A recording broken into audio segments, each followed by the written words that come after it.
I'm going to give you each $100. Okay, keep it going. Okay, start it again. I'm going to give you each $100 if you can name this song in the next 30 seconds. Okay. Listen, keep on going. Disco Duck. You're kidding. $100. Where's it at? Do I win? Yeah, I got it right here. Yeah. My man.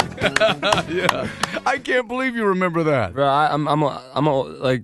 I'm an old soul. I'm a human catalog. You really are. I mean, that is really obscure. I mean, this is the guy who's got Hall & Oates tattooed on the tops of his hands. So.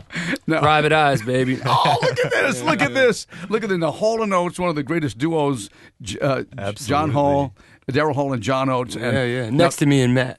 Travis, you used to be, or still are, you always are, an accomplished tattoo artist. Yeah, right? yeah. Actually, I started an apprenticeship when I was 15 years old, and basically, I was at this tattoo shop doing all the work that nobody else wanted to do. You know what I mean? And it was cool, for me to hang out in a be so young, hang out in a tattoo shop, do what I love to do, which was art at the time. Also, in my spare time, which I didn't have much, but got to write songs, and kind of shadow these artists that were doing, like basically the final frontier of mediums. You know what I mean? Like, I mean, Sure. You can paint walls, you can paint canvases, you can paint people. I'm sorry, you can paint trains. Mm-hmm. But like to actually permanently paint a person, or to to do art on a person, like that's like it. That's the ultimate. You know what I mean? It stays with you for life. For life. But it wasn't enough for you. You had to go over to the Berlin Wall and Oh, here we go. and get arrested putting graffiti on the Berlin Wall. Here's the thing. Yeah. Like, Now, what's the real story? I'll give you the real story, but Yeah. I'll let you know where it spawns from. Mm-hmm. Like, graffiti is a disease. You know what I mean? Let's be serious. Like, and the Yeah. thing is, I contracted this disease when I was very young. My uncles introduced me to graffiti when I was about 6 or 7 years old. So. And once you get that bug, it stays with you your entire life. You know what I mean? And I hear it does, yeah. and you had it, and you had to do something. And yeah, well, so I've been writing graffiti all my life. You know what I mean? And we were over in Germany. Our bus was parked right across from the Berlin Wall, and in my head, I was like, "There's no way I'm leaving Germany without leaving my mark on this wall." I did a couple pieces, and next thing you know, I look over and I just see these guys, full, SWAT gear, and I'm like, uh-oh. So I was with my bodyguard at the time, so I'm like, all right, start taking pictures of me. So I started posing like a tourist, Right, in front of, right. with paint all over my hands, you know what I mean? So they caught me like pink and purple-handed, but it is what it is, Now, did you have to go? Were you arrested? Yeah, actually, me and my bodyguard both were arrested. And What happened after that? Did they took you? They arrested me. They brought me back. They actually had, since the cops that were there were kind of out of their jurisdiction, they had to take me to a police station that wasn't theirs. And for me, the German language is very guttural, so it's scary to me. Yeah. You know what I mean? Achtung, And so Achtung. yeah. I'm in this. Aussteigen, aussteigen! Exactly. So I'm in this jail. And these guys are speaking, and it all sounds like Nazi propaganda to me, and I'm scared out of my mind. You know what I mean? And then I hear one of the guys go, "Billionaire." And that's like the only word that made sense to me out of everything they were saying. Right. And I'm like, yeah, billionaire. And then like after that, everything was good. They started treating me really nice. Oh, you want to go out for a smoke? I'm like, yeah, sure. Like, please.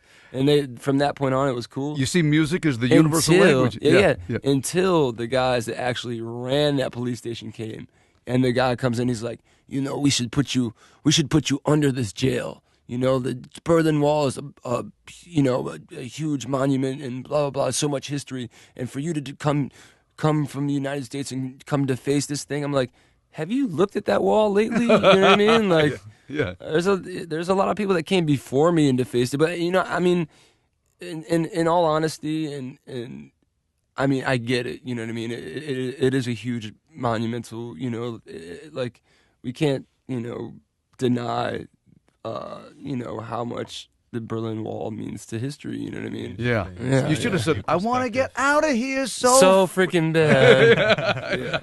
When I heard Gym Class Heroes the first time, I thought, wow, that is cool, the way you came up with all of that. And then the production value and the putting together of the harmonies and all of the music. Thank you. That is really an accomplishment. Who does that? It's us. It's kind of a collective. It's definitely a Who democratic wrote Stereo process. Hearts, for example, written by Stereo? Well, it was produced by Benny Blanco. We worked with Benny Blanco on the song, but we wrote. I mean, when we work with producers, we tend to come with like a skeletal frame of a song, and the hook was kind of written already, and so it was kind of up to me to kind of take where they were going with the hook, and they had already had the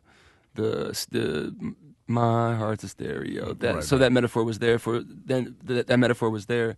It was kind of up to me to kind of take it to another place with the Sure, verses, they brought you the flour and the sugar. Yeah. And then we take that and make it Gym Class Heroes. You know what I mean? Yeah. What's going to happen over the holidays? Have you got any big plans for the holidays? Me and Matt were actually just talking about this this morning. It's been a long time since we've done it, but we're actually going to go back home to good old Geneva, New York, and spend some time with the family and friends. Wow. Together. Well, I mean, we're not necessarily going together, but we're going to be home at the same time, and it's been a long time. It's a pretty small town, and we both kind of moved out around the same time, probably about 5 or 6 years ago. We just it was time. It was time, Yeah. But when you go back now, the fishbowl got a little too small. You're going to hear this. You're going to say, "That's Travie. That's Matt.